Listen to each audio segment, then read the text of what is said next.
2025 এর মধ্যে যদি সরকার বাড়ি ভাড়া এবং যে বিষয়গুলো ওয়াদা দিয়েছে কোনো কার্যকর পদক্ষেপ গ্রহণ না করে, শিক্ষা মন্ত্রণালয় থেকে অর্থ মন্ত্রণালয়কে কোনো ডিউ লেটার না দেয়, আমরা সিদ্ধান্ত নিয়েছি এই 1 মাস পরে 14 ডিসেম্বর 2025 14 সেপ্টেম্বর 2025 সারা বাংলাদেশের সকল এমপিভুক্ত স্কুল, কলেজ, মাদ্রাসা, কারিগরি শিক্ষা প্রতিষ্ঠানে অর্থ দিবস কর্মবিরতি পালিত হবে।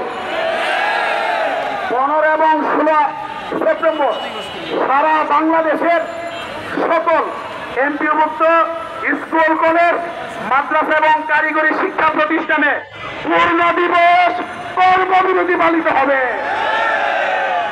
এরপরে যদি প্রয়োজন হয় রিভিউ করে নেতৃবৃন্দের সকলের পরামর্শ নিয়ে আমরা প্রয়োজনে এই কর্মবিরতি আরো আমরা বাড়ানোর চিন্তা ভাবনা করব।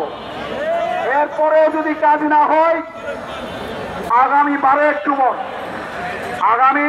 অক্টোবর এই জাতীয় প্রেস ক্লাবের সামনে 12 ফেব্রুয়ারির মতো দাবি আদায় না হওয়া পর্যন্ত জাতীয়করণ প্রত্যাশী জোটের লাগাতার অবস্থান কর্মসূচি শুরু হবে ইনশাআল্লাহ।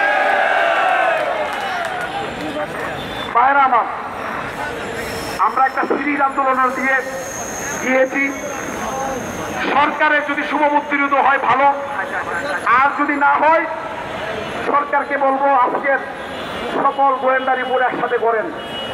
সারা বাংলাদেশে যেভাবে শিক্ষকদের জনস্রোত নেমেছে, 50,000 শিক্ষক যেভাবে এখানে এসেছে, যদি দাবি মেনে না নেন শিক্ষা ব্যবস্থা কিন্তু আপনাদের স্থবির হয়ে যাবে।